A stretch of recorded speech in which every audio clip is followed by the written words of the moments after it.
Welcome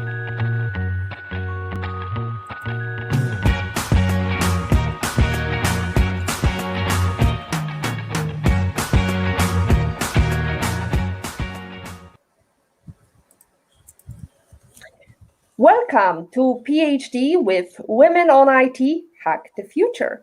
My name is Beata Young, and today's PhD, Positivity Hack Delivered, will be by our guest, Tracy Lamourie.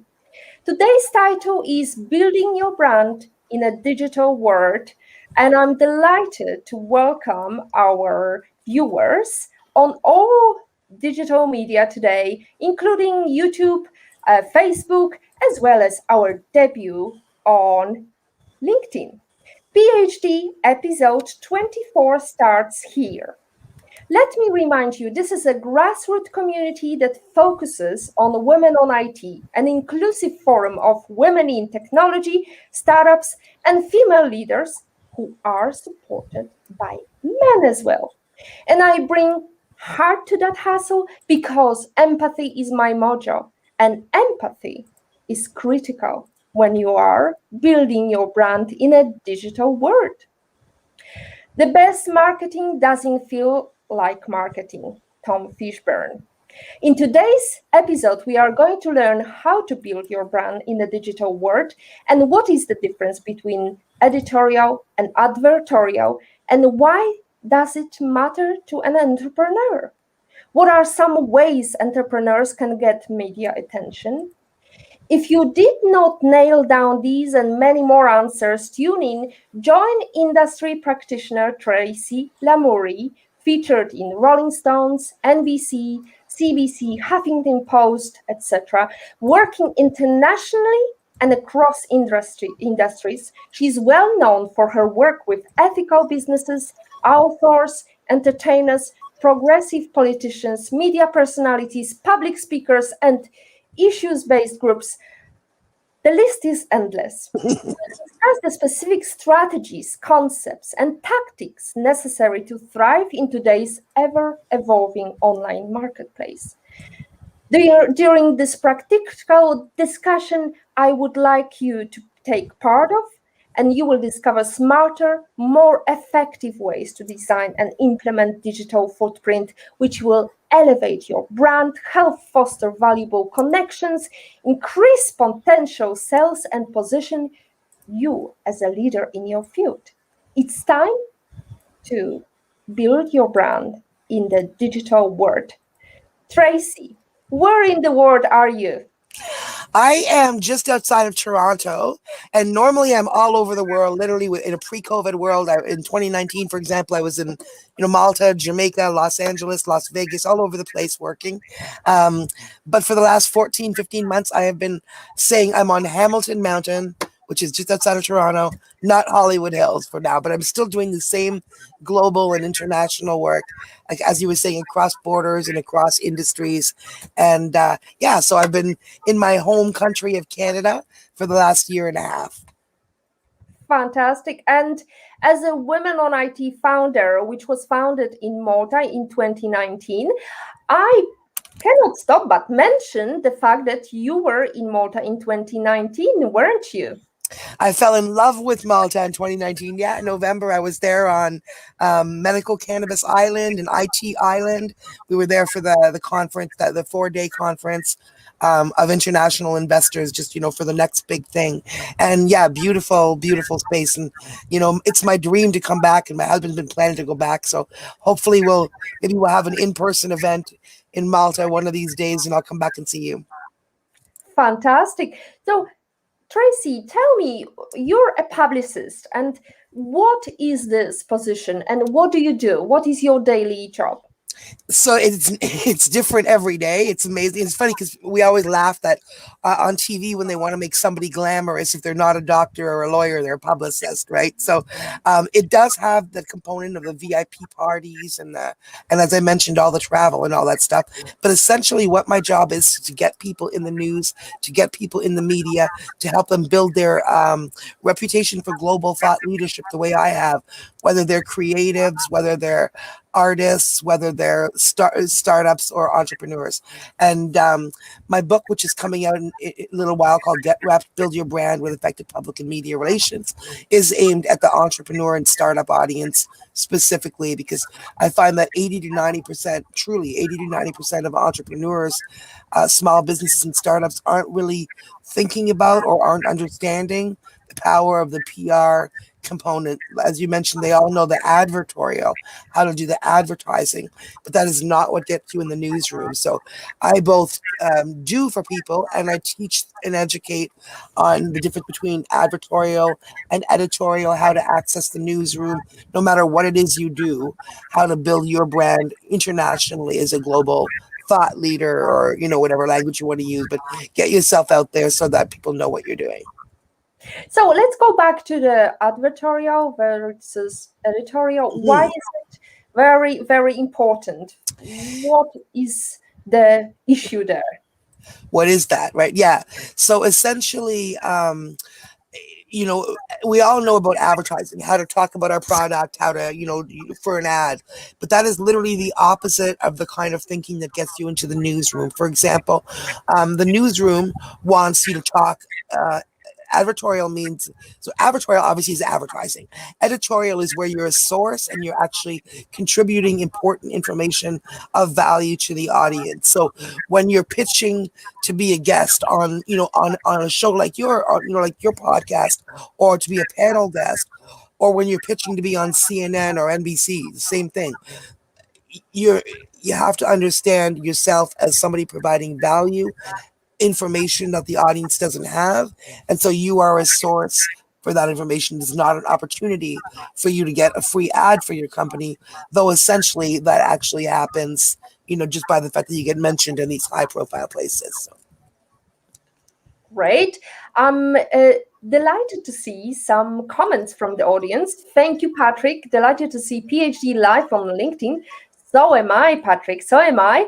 Olga Vasina is with her question, and I know that Katarzyna Pawłowska is loving this video. I'm so delighted because I know, Kasiu, that you've been a great supporter of women in technology. You're in technology yourself, even though you're not directly working as a programmer, but you definitely are creating a content, because the aim of Women on IT is shifting us, consumers of technology, into being creators of technology. So, Olga, good evening, ladies. Love that hat, Tracy. Is it important to look different to make a TV impact, or should we dress corporate for interview? That is a really good question. And what I would say is the hat, and if you notice, I have the bright red nails, and you can't see I have, bright red hair too, but that's not an affectation. That's not something that I do to be noticed. It's funny. It's a good question though. That's what I've always done. So my answer to that is be genuine, be yourself. So if you're comfortable, dressing corporate, if you're comfortable, just looking, put together and whatever, do that. If you normally, when you go out, you would put on this hat, if this is the way you do your nails, don't be afraid to be yourself. Because in general, what I would say ultimately is I preach authenticity in business. People like to work with people that they like. People like to work with people that they know. So don't try to be, a fake or a phony. As long as you're good at what you do, have the confidence to present yourself, as long as it's not inappropriate. Obviously, we have to know what's appropriate in different environments, but don't be afraid to be yourself, but also don't feel like you have to look different, or that you have to, stand out in a physical way. So really, it's just, whoever you are, don't be afraid to be who you are in business. Don't feel like you have to present what you think somebody's going to be expecting to see from somebody in that role. Just have the confidence in yourself. I love it, Tracy, and I love the fact that I could kind of tweak you into wearing that hat tonight, because I've seen many pictures of you, and you always look different. One of the faces and many hats. We know, but always red. There you go. I'm a lady in red as well. I've got my red lipstick. And we've got Kasia Pawłowska loving our show. That's so lovely to see you. Please bring your questions wherever in the world. Where are you? And doesn't matter what you wear tonight, or you could be naked, or whatever you do. Please bring your questions. Because we've got industry expert, and we want you to succeed. Sorry for that little blank moment, ladies and gentlemen. Here we are again. This is live TV. Yeah, no apologies. We're genuine and we're authentic, and this is not, we are just having conversations and educating and showing you who we are and what we do. So that's all. Real talk tonight. Chiko Eko, considering the competition, how can we build our brand that make it unique? So obviously, it depends on what you're doing. Everything is different depending on what the product is or what the service is or, where you are, what your audience is, what your new ideas are.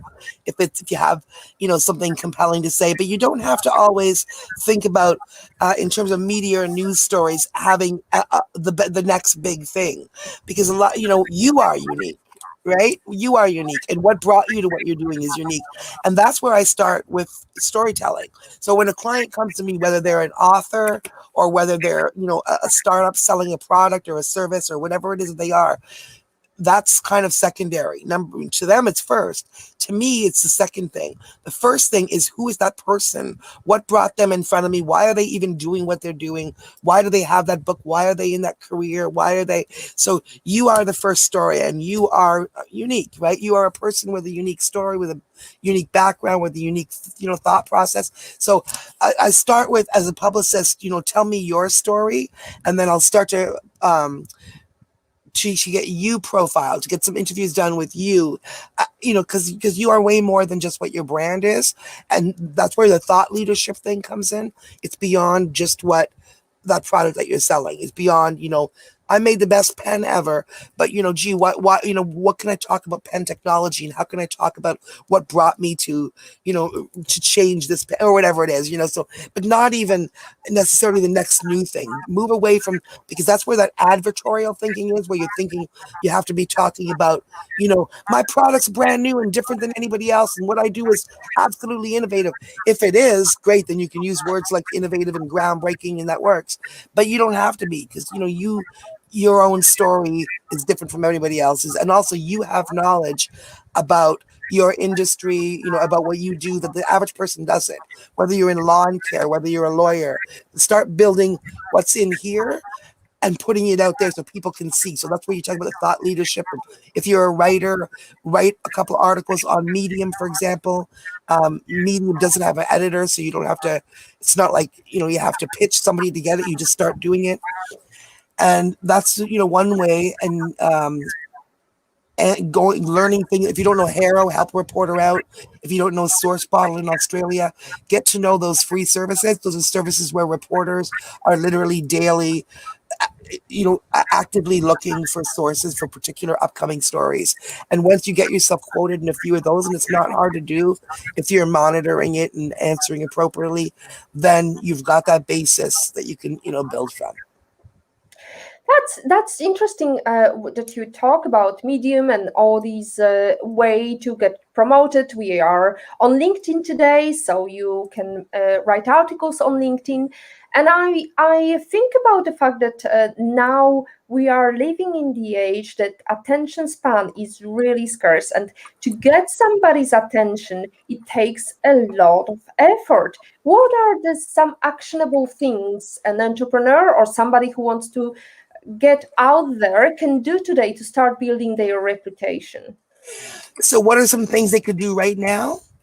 Yeah. So the first thing, like, again, if you're a writer, or there's different things to your comfort level, right? Because some people are not writers, whereas some people are not comfortable speaking like you and I are in a podcast, right? So figure out where your comfort level is. If you're comfortable doing all of it, there's all kinds of tools. So again, number one, go to Medium, start an account there. People don't realize, they think it looks like Huffington Post, and people think it is like Huffington Post, but it's not. It's more like Facebook. You can go put up a picture, write an article, but your audience is bigger. So it can go beyond your personal social media audience. If you write well and Medium's editors pick it up, it could be front page, getting 1 million views. But even without that, you have that link that you can start, showing people. It's like a repository to start putting where your thinking is, right? And then beyond that, like I said, help a reporter out, source bottle. If you want to invest a few dollars, because those are free, but if you want to invest a few dollars in it, there's Quotey, which I think is $150 a month. And these are literally places where every single day, reporters from everything from Reader's Digest, NBC, the New York Times, The List, all those things I've gotten my clients in just using those platforms. When, oh, yep, you're doing an article on this. Oh, and my client can speak about that. Boom. So monitor those things. Or, I always say, if you have more time than money, learn a few of the things that a publicist does and try to get your head around it and utilize some of those tools. If you have more money than time, which a lot of us do, unbelievably, if you have a marketing budget at all, take a little bit out of your marketing budget and put it toward PR, even if it's for just a month. So even if it's just for 30 days, you'd see the way a publicist, and again, I do work internationally if you want to consult, but you'd see the way a publicist would frame you.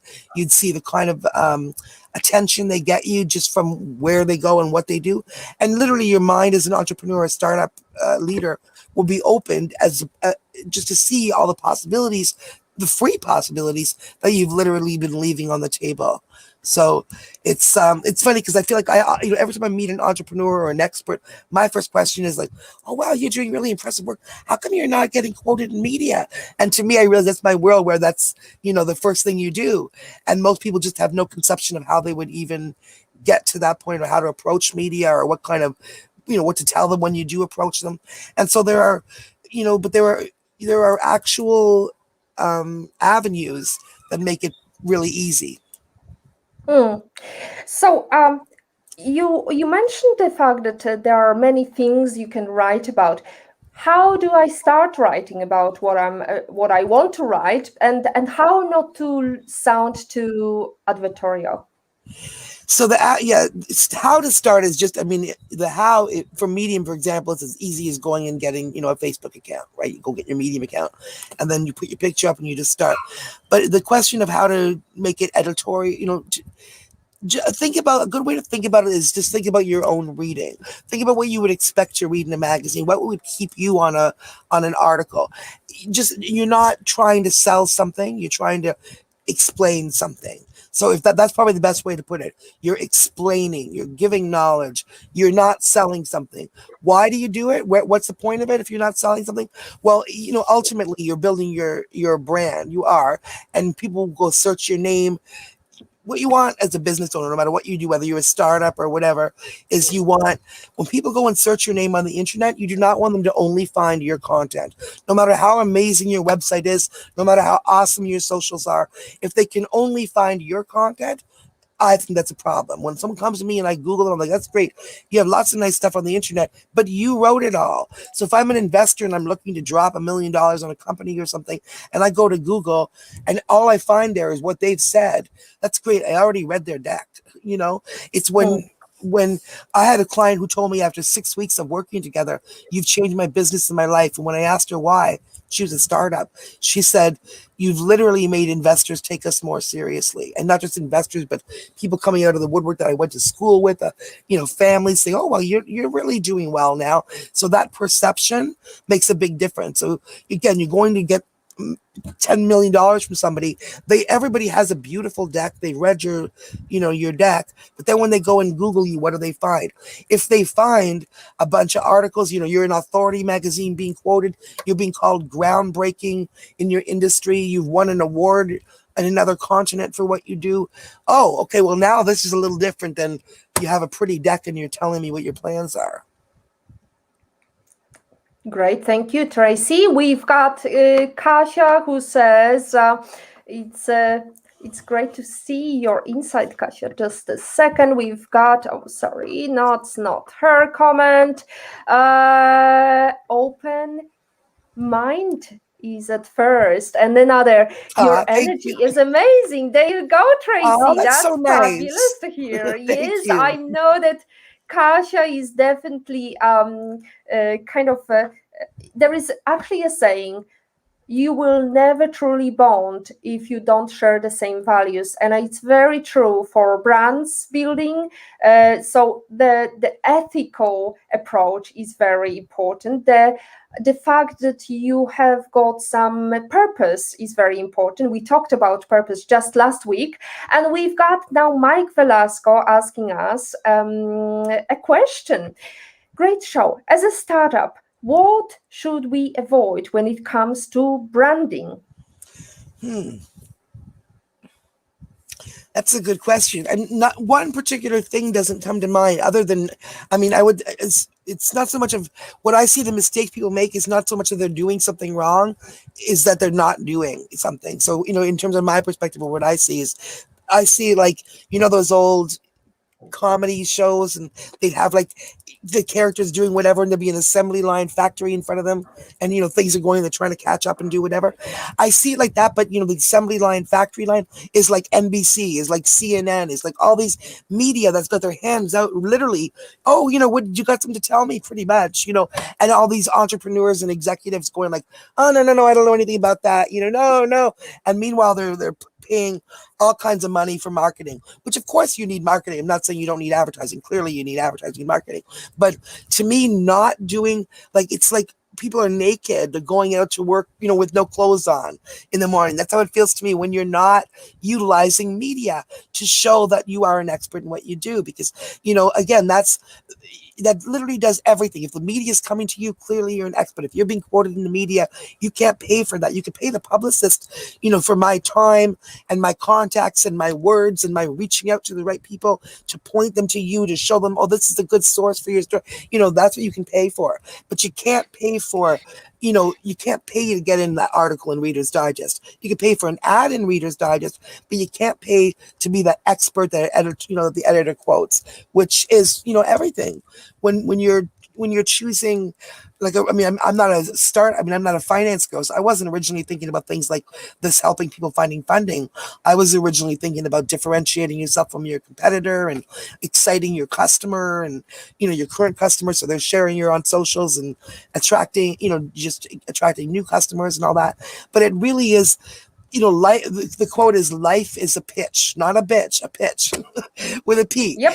And it's true, right? Yep. Everything is a pitch, whether it's, whether it's not just to media, but whether you're applying for a job, whether you're, pitching yourself to get that corner office, whether you're, showing, so even applying for, if you're a renter looking for a landlord saying, I'm the one that you should rent to.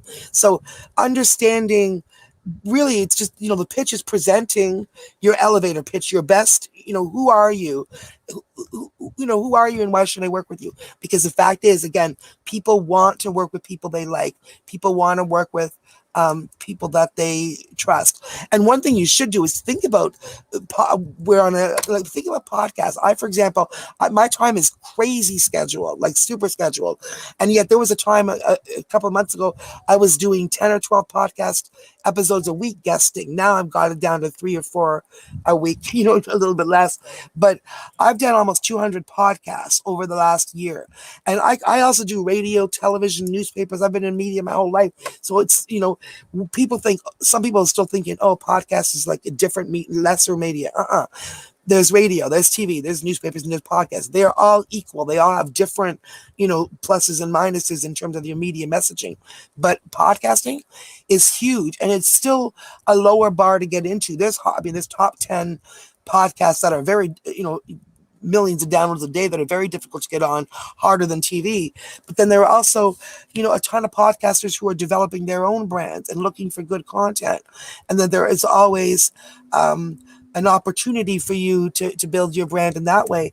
And these days, I've found in the age of COVID, it's not just media, it's also very strong marketing. I've never placed an ad, but podcasts are huge marketing if you're especially business to business service provider, and insane networking. A year and a half ago we were shaking hands in Malta and everything else, and then over the last year we haven't had those opportunities. So podcasts have really become that. People are actively looking for ways to grow their businesses when they're listening to podcasts. So if you're not, including that kind of thought leadership, where you go and speak about what you do in your brand, you're, either in writing or in podcasts, you're really falling behind. You don't have to be a podcast host, which can be taking up a lot of time, but for sure you should be considering, guesting and talking about what you do as part of your, whether you think of it as advertising, I think of it as media, but getting yourself out there.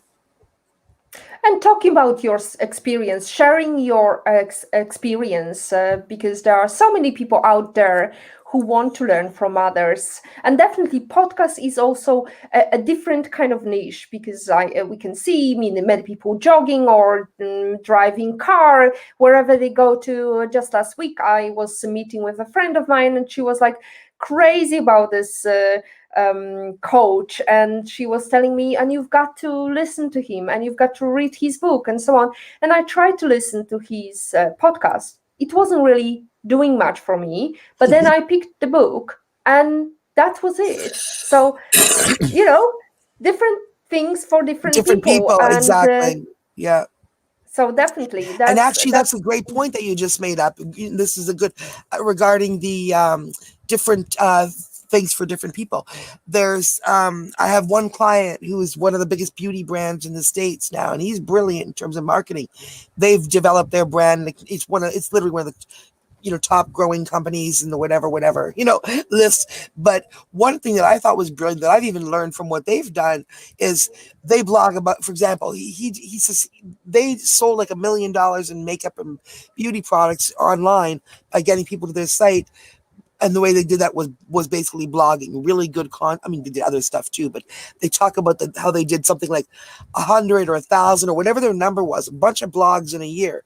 And what that taught them is, it's getting people to the site. And once they're there, we can build that relationship, and then we do the hard sell, because we talked about relationship building, how the customer isn't usually ready to buy when they first, hit your site, but you have to get them to come back.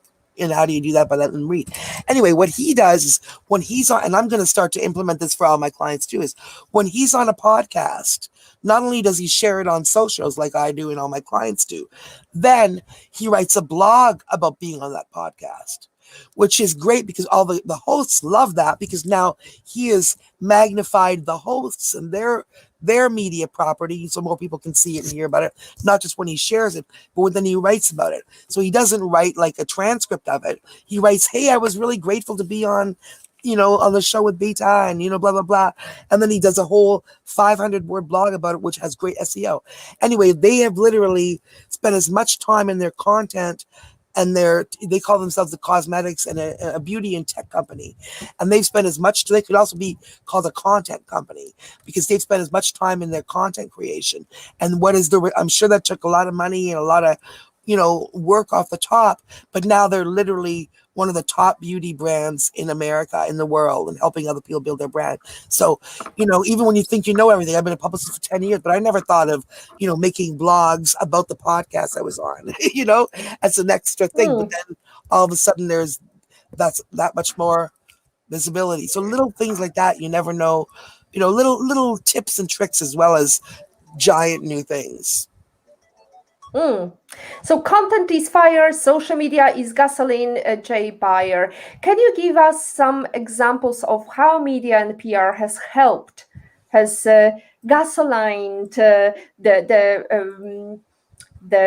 your clients in business? Yeah, I have one example that there's a ton of examples I could tell, but one example I love to tell because it's, just so 26 years old, she was a life coach named Christopher, never had any media. And, a lot of people are life coaches. She's fantastic, but it's hard to, differentiate yourself as one of those fields that there's a lot of people saying the same thing, or they look at it saying the same thing. How do you differentiate yourself? So she hired me, and I gave her a great deal. She, again, had zero media. She was 26 years old when we started, and she her history, her story was here. Remember we talked about your personal story, right? What's different Yeah. about a life coach? Man, well, she decided if I start telling my personal story, people will see that I have something, to share with them with this job. So her personal story was um, living a successful life in spite of bipolar. And so she decided to start sharing that story.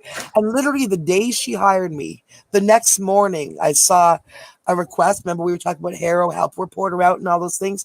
The very next morning I saw a request from a reporter for Good Housekeeping magazine, which is one of the most iconic, 150-year-old American magazine, on like every drugstore counter in the English speaking world, right? And um, a Good Housekeeping reporter was looking for women willing to share their stories of bipolar between 25 and 40. So I pitched her, and literally the next day she talked to the reporter. The reporter loved her, and she ended up in the print issue of Good Housekeeping. Again, the one that's at every grocery store counter. And as a result of that, then she was called a mental health champion in some other media.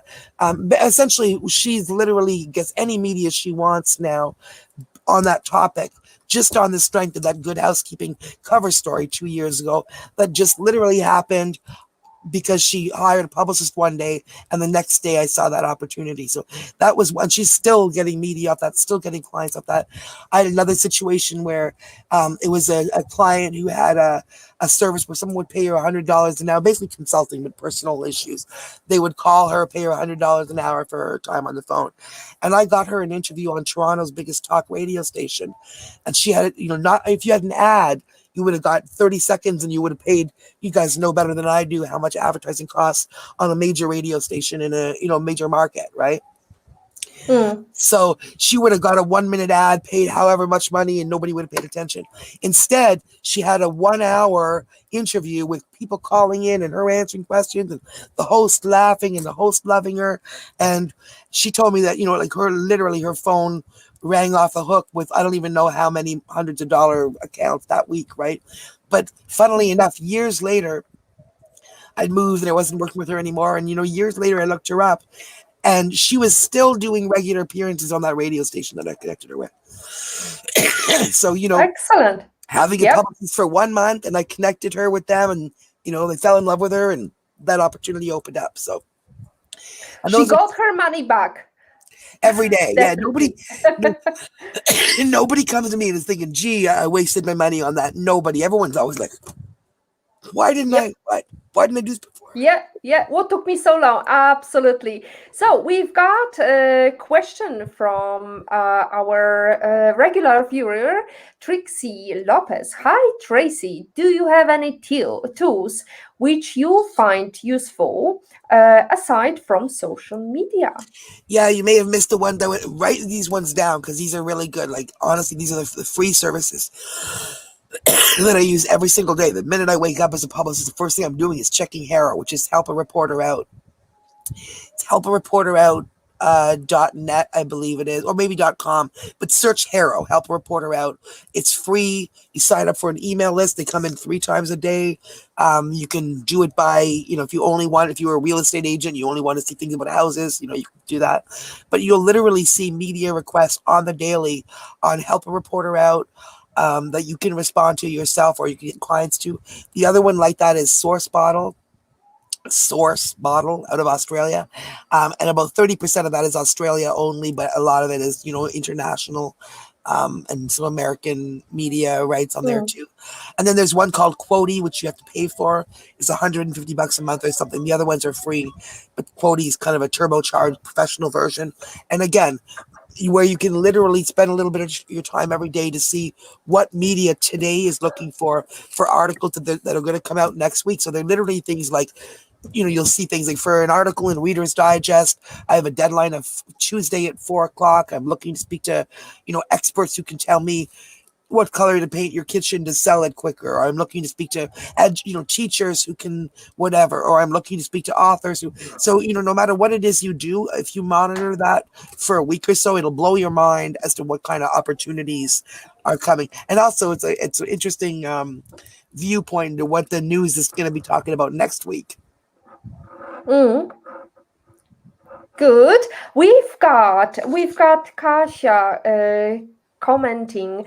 I love this situation when marketing content, people using that content in life, making some, sorry, I just need to scroll down, making something and transforming in other activities. That's correct, Kasia. It's very and this is also what Guyan is asking, because this is all about vulnerability, about your opening up yourself to the outside world, talking about whatever health issues you might have, because there are communities out there who might have similar stories, similar experiences, and they want to bond and want to feel what it's like. So Guyan is asking how to be vulnerable and feel as confident as you are, Tracy.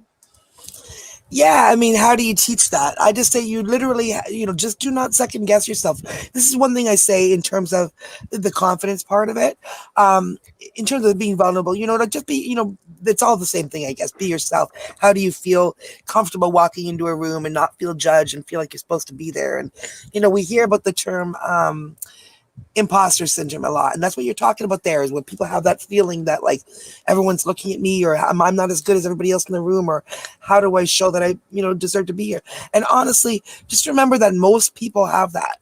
Most people feel that way. It's a strange person that doesn't feel that way, or a person that has gone through it and realized that they don't have to feel that way, that doesn't feel that way anymore. So you're not alone, and you're not the only guy in the room feeling less than, or the only person in the room feeling like, oh man, I don't know as much as the other people. That's a common feeling of human nature.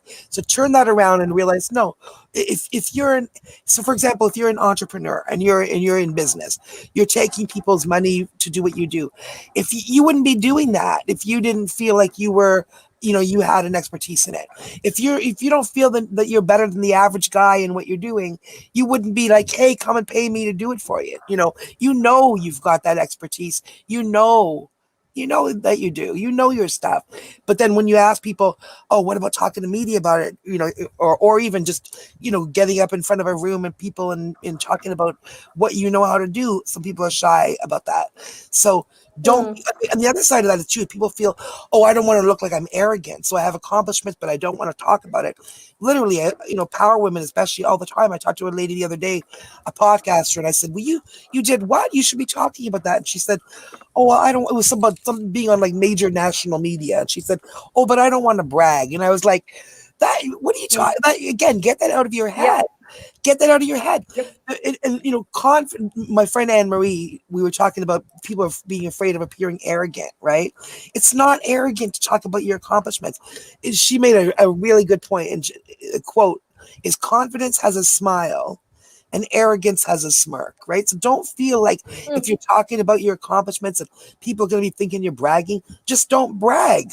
It's one thing to be like, because look at this, I'll show you the difference. Like, hey guys, I got an award, versus I got an award. I don't know what you did last week, but I got an award. Obviously, that's arrogance, right?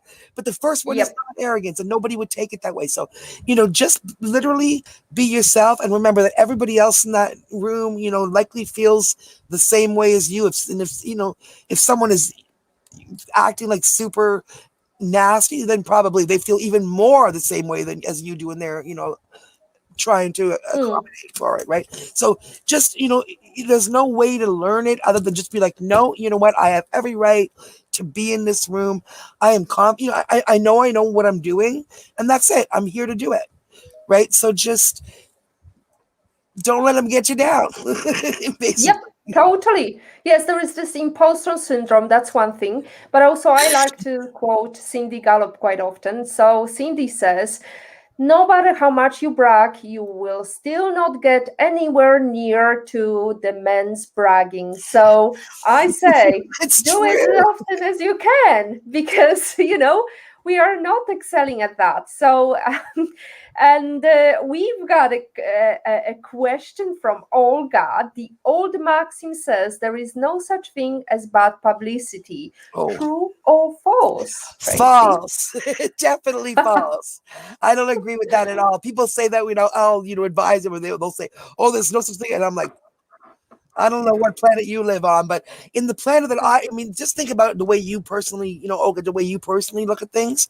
Like with you I don't know you as a person, but and you don't know me, but I'm sure like there are things that you see people do or hear that someone's done, and you're like, that is not okay. That's not for me. You know what I mean? I wouldn't want to know that person. I wouldn't, and so. I guess it depends what your goal is. If your just literally goal is just to get publicity, but not like you just want to be, then I guess, okay, I mean, you could kill someone or you could, cure cancer. Either one is going to get you in the paper, right? But right, but what's the goal here? So yeah, I think they're very much in terms of today's world, there are people that I wouldn't touch with a 10-foot pole. Not because I think what other people are going to think, but because of what I think. You know what I mean? There are people that I know when they open their mouth, oh my God, I wouldn't want to sit with that person. I wouldn't want to work with that person. I wouldn't want to. It's the same thing. Your public image is who you are in the world.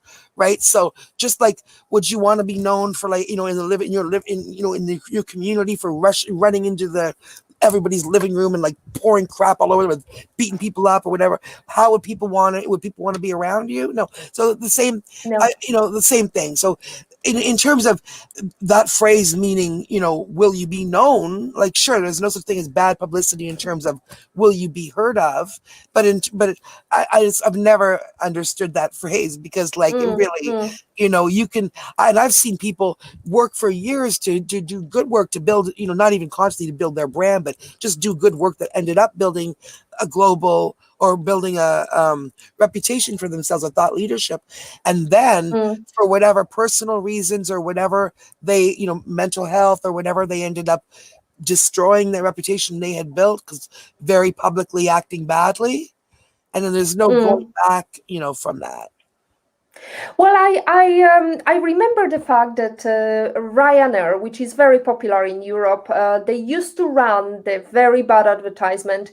They were talking about the fact that next plane next year they're gonna start charging people for using toilet on the plane.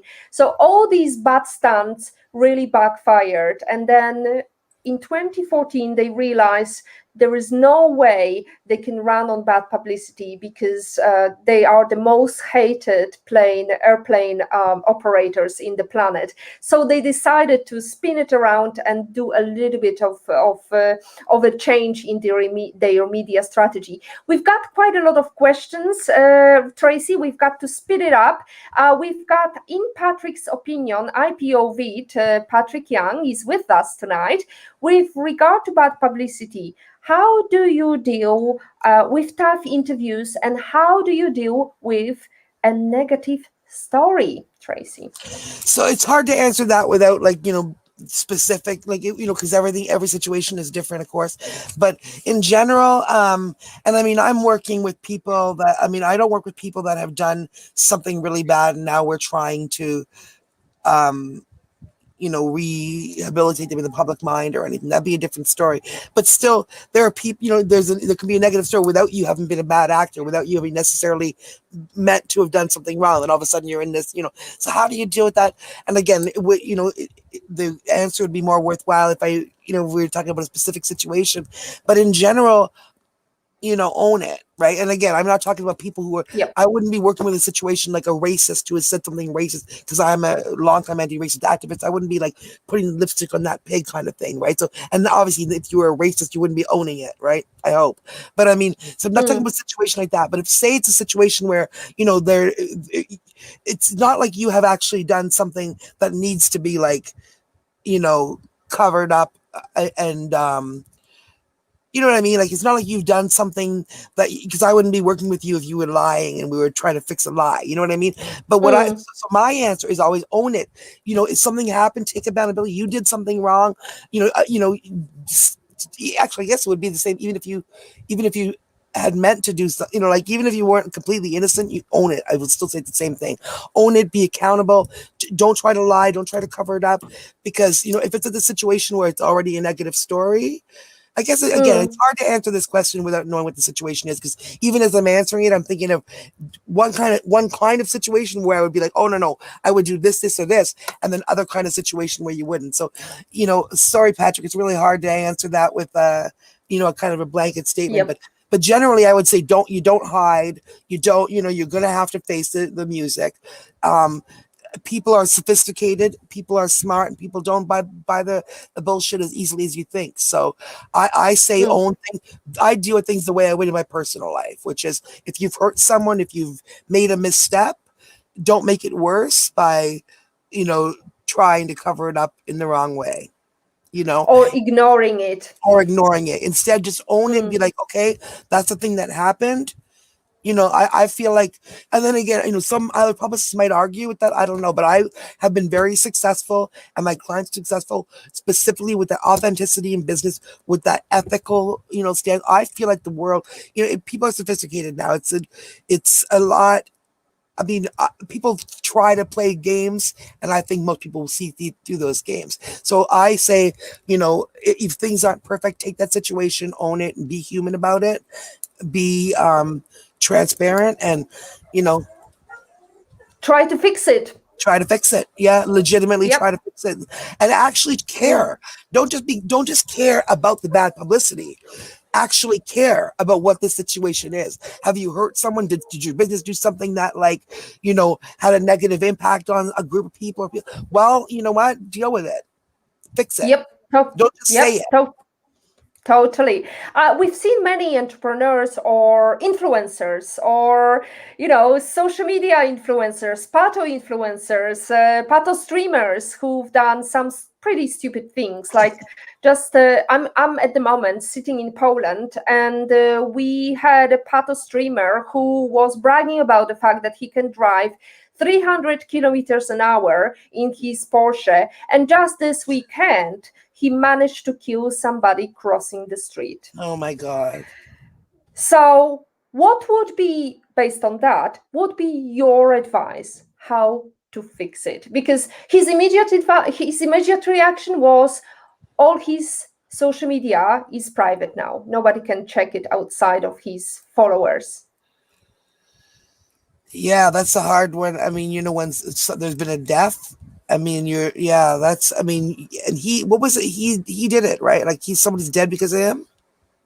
Yeah, pretty much. Well, it's not uncovered fully, but that was some of the journalists were saying that it's somehow weird that this specific man who's got very similar looking Porsche all of a sudden went silent on his social media channels, whereas it used to be like every day bragging about something. Wow, and that specific Saturday evening, he just had a ride at somebody's expense. Wow, that's horrible. And I mean, with something like that, it's beyond publicity. I'm sure, I don't know if the publicist is the guy that's telling him what to do with the socials. As the legal people, the lawyers are probably like, shut up, right? Who knows? But yeah, I mean, there's something like that. How do you, when someone is that's not something you can just fix with words, right? You have to make some real amends there and do for the family, and you know what, Tracy, it's a difficult one, and I agree with you, because it's I've been running the social media for Women on IT, and I've got a great help from Aika, who's asking a question, and we are just going to go to this question shortly. But it's definitely no way you can hide. I think even if the lawyers are involved, there needs to be some publication published. Something needs to go out there, and some reckoning should be out there. And, just coming clean, I would say, would be my approach. Yeah. In order to get any kind of public, yeah, for sure. I mean, I'm sure the lawyers will be telling them something different, because they'll be like, anytime you say sorry or anything, which we would say, the lawyers will be like, oh, you don't want to be saying that, because the court. But then what, the lawyer, you might help them in the courtroom, but you're certainly not going to help them in the court of public opinion by that, which is. Yeah, it's awful. It's awful. So, Tracy. Hi, Tracy. What do you think? This is Aika. What do you think is one thing that can make or break a brand? Yeah, at the risk of sounding repetitive, like with me, I think just honestly, media. And when I say media, I don't, the difference between advertising. The one component that I think is huge and that, we started by talking that most people just aren't thinking about when you're starting your brand and you're putting your marketing together and your advertising budget and all that stuff. We're thinking about that stuff. So we've got all those things in mind. But 80 or 90% of entrepreneurs, especially solopreneurs, are just not thinking about the PR and what can and the media relations, and what really shows you how important that is if you consider the fact that there is not one major corporation in the world. There's literally not a major corporation in the world, no matter what they do, that doesn't have a PR department or a communications department. Not one. And yet 80 to 90% of entrepreneurs aren't even thinking about that. So right there, who's getting the big opportunities to be quoted? Who's, getting interviewed? Is these people that have the PR departments? Because the entrepreneur, and I'm not saying you have to go out and get a publicist. I'm saying you have to, though, hey, I work internationally if you want to. But you do have to start thinking about yourself as an information provider, as opposed to just doing what you do, because this is the age of information that we live in now. We're not living in just the industrial age anymore. We're living in the age of creative thinking and the age of information. And if you are not using these platforms, and I'm not just talking about social media platforms here, I'm talking about using the platforms like that we have, like media, mainstream media, any platform, to speak out, to differentiate yourself from your competitor, then you absolutely will fall behind. The world has changed. It's not the industrial era anymore. It's the information age. So you can't just be doing, you have to also be seen to be doing and to be talking about what you're doing. Otherwise, other people in your industry who are doing that will be elevated, and you won't be, you'll be wondering how you can catch up.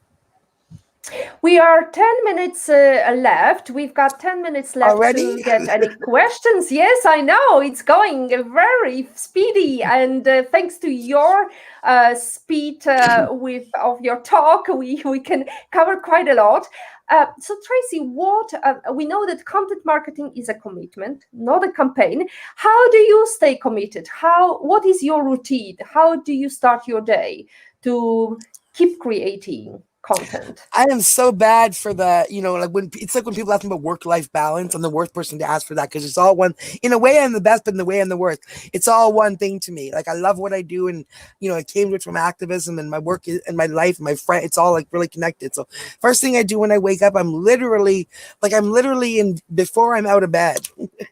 I'm checking my emails. I'm literally sitting in bed, checking out the Harrow, checking out responding to whoever, because I'm up till 4 a.m, sending things up for clients around the world, all over the place. And then I wake up to this barrage of responses, right? So my first couple of hours is always just dealing with the positive yeses that came in, mostly from media, to interview, my clients, and I got to connect them and set them all up and all that stuff. But how do I stay? I mean, keep passionate about what you're doing. Like, if you got into this for a reason, like say you're an entrepreneur. I mean, hopefully you actually chose what you're doing because you have an affinity for it, or you like it, or you love it. And, just keep on going. Like, I love the saying, you didn't get this far to only get this far. Yep, totally. So, I'm thinking about the book that was published in Poland. It's called Crisis Falls onto the Weekend. So, which means basically, when you're not on your desk, this is when the crisis erupts. How do you stay on top of crisis when you're not around? I mean, how do you cure whatever needs to be cured? Oh my goodness. So I'm not sure if I understood that when you're not around, I see. How do you deal with, I don't know. I mean, to me, I feel like I'm always around, like, unless I'm asleep, it doesn't matter where I am. I'm like, on. So I guess, in terms of entrepreneurship, though, you have to, that's not about media. That's just entrepreneurship. You have to always, people think it's funny, those hilarious people who think that, being the boss is easy, or, being an entrepreneur is easier than having a corporate job. It's a whole lot more fun, but there's a lot of pressure too, right? So Yep. just keep on going. I don't know. Totally. Are you working on any exciting new projects right now, Tracy? Every single day. Are you kidding? Ah. And there's always new things. That's the privilege of my work. I mean, I have, one of my favorite projects is the one I've been working on for 20 years, the Jimmy Dennis. I wrote a first press release. My first press release ever was to help the world know about a man who was innocent on death row back in 1999. And he was ultimately released in 2017. He's a recording evidence of factual innocence. He's a recording artist now, and he's doing some amazing things and getting some pretty crazy Hollywood attention. So that's ongoing in a project I can't even, really talk about the details of. But then every single day I get new things like right now I'm also working with something called Hi B&B. They've been getting international attention for the niche travel market, for actually cannabis travel, because Canada is coast to coast illegal.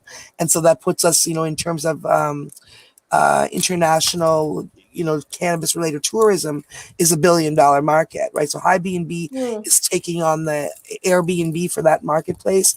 And I'm working with, I could just like literally over 30 clients, and they're all so different. So when I talk about them all, it just really gives you one lady, she just, she's a, what do you call that in finance? Oh my goodness. She was a hedge fund, like hedge fund person. Yeah. And then now she's left that and she's created a game to teach children about finance called Juice. And so that's really neat. We're getting her all kinds of interviews all over the world, Power Women, NBC, Ticker TV. So yeah, literally every day is different. And I could name 20 other projects. Like that's literally every single day I have something different to work on. So my to-do list is different every day. The people that I'm talking to, the goals that are different every day. And there's, a couple of movies that I'm working on now, one in England and one here. With filmmaker clients who are doing some really exciting stuff. So yeah, so it's always, ask me what I'm doing. It just literally is different from hour to hour. With this, yes. How do you keep track of the things? Because there are so many clients with different backgrounds, different stories. How do you keep your world organized? It's funny. Part of it, it's definitely not a paperless office. I've got all the apps and all the, whatever. And I've also got my paper, and I've also got, if I could turn my computer around, you'd see I actually have on my desk little pieces of paper with notes on them. And I'd all divide, like I have authors, and then I'll have like 10 authors listed under there. I just need to look at their name and I completely remember their entire story and their, so right in front of my desk, I have a list of like all my clients, so that when I'm looking through all these opportunities, I would never forget one. I would always remember I have a guy who can talk about that. I have a guy, and it's just, they're all like, it's like a teacher.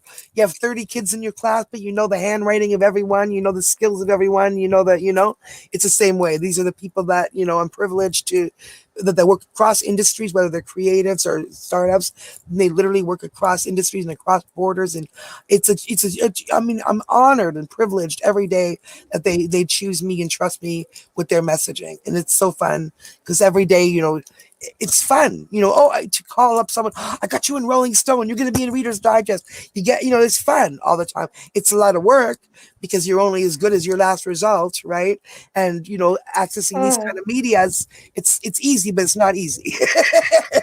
I mean, it's not totally easy, So Armenia is saying, great insights, Tracy. Thank you, Women on IT. Thank you so much, Armenia, for tuning in. You're the first comment, second comment after Patrick. Thank you so much. And before we thank everybody else who appeared on the show and left questions or comments and participated in the show actively, can you please give us your favorite life lesson quote, and can you share how that was relevant to you in your life, Tracy? I will, and I mentioned it briefly, but I want to mention it again. There's two, and I mentioned the Jimmy Dennis, how I wrote my first press release. Well, when the way he got out through 20 years as an innocent man on death row, 25 years actually, is he always said, and this sounds, just trite when you just think about it, never, never give up. He has a t-shirt of it, never, never give up. But even, like I said, even these days when even he is having a hard time or whatever, I'll say to him something I found online, which I said earlier in the show, we didn't get this far to only get this far. And the reason I love that so much is because, no matter where you are in life, if you are like doing great, if you're feeling good about what you're doing, but you still have goals like me, you're feeling good, like you're crushing things, but you still want to crush more, you didn't get this far to only get this far. Keep on going. Or like I'll say to Jimmy Dennis, you didn't, break down the doors of death row and prove the world you're innocent when no one thought you could do that, and get through all that hard stuff to not win a Grammy, because he's a music artist right now. I'm like, you didn't get this far to only get this far. You're going to win your Grammy. But I think it's even more important for the people who are listening who don't feel like they've got the world on a string, people who are feeling down or had a depressed or a difficult time. And, all those people especially, we didn't get this far to only get this far. You didn't get this far to only get this far, because life is hard and there's a lot of, people in it that are trying to take you down. There's a lot of bad things that will happen. No matter who you are listening, if you got this far where you're listening today, you're already a winner. I don't care if you think you're a loser. I don't care if you think you haven't accomplished anything. You made it. You did it. You're still standing. You didn't let them get you down. That is a win. So you're a winner, and you did not get this far. Even if you're only, if you don't like where you are today, you're still standing, and you didn't get this far to only get this far. So keep on going. There's no other, there's no solution to sit. There's no way to get depressed. You don't sit down and worry or cry. You got this far. Appreciate it and keep going. Amen to that, sister. Tracy, imagine the pandemic is over and you can invite any person to breakfast in the world. Who would you love to have a private breakfast with, and why? And which place would you choose? Oh my goodness. That's a lot of questions. So, it's funny. I don't know. The first thing, after all the pandemic, I almost want to say, like, it's not even like a big celebrity or famous person anymore. It's just like getting together with all the people that I've missed all this time, my community, my family, that's what I would like is a private breakfast with everybody, just the people, that I've missed through all this. So not so much as a learning opportunity or, a particular famous person anymore. Not for, really, I just want the people back. And where would it be? It will have palm trees, maybe Malta. Yay! But honestly, exactly. somewhere, Malta, LA, somewhere, I definitely somewhere that I have to take a plane to for sure. I love Canada, but I've had enough of, being, I don't want to say stuck, because again, Canada's a great place, but in one place. I'm tired of being in one place for 14 months. And then also I had to go through 2 Canadian winters. So without a single palm tree. Yeah. I want a palm tree. Oh, good. Well, if it's in Malta, I hope we're going to have sit together and have that private breakfast. Are you kidding? Totally. We will. I can even picture where there's a little restaurant down there. We stayed at the what was it? The International, whatever. I can't remember the street. Intercontinental. Intercontinental. Yep. So I literally go at the door, turn right for like 2 minutes, and then you're at the ocean, and then right there's a beautiful breakfast, fresh orange juice. Oh, I'm buying. I'll see you there. Cool. I'm there as well. Well, thank you very much, all the participants of today: Patrick Jan, Chiko Eko, Mike Velasco, Olga Wasina, Pawłowska Kasia, Trixie Lopez Guyan, Ika Paigio, Erminia, Magia, and those who are silent, who don't want to be on the spot, who do not want to build their digital footprint yet, but I'm sure you will succeed if you take the advice from Tracy Lamourie. That's it from episode 24 of PhD. Thanks to our guest Tracy Lamourie. To stay updated and ensure you never miss a positivity hack delivered, follow Women on IT and turn on notifications to be alerted once a video has been released. Next week, I would like to remind you we have another PhD positivity hack delivered. This time we are going to be with Claudia Cafeo, who will teach us how to start with user experience. She started in her free time, so she's gonna share some hints and tips with us how to do it. She's a teacher on a daily basis, but she used her time wisely and she got herself exposed on the digital and building digital footprint. Tracy, definitely she's the one following your advice.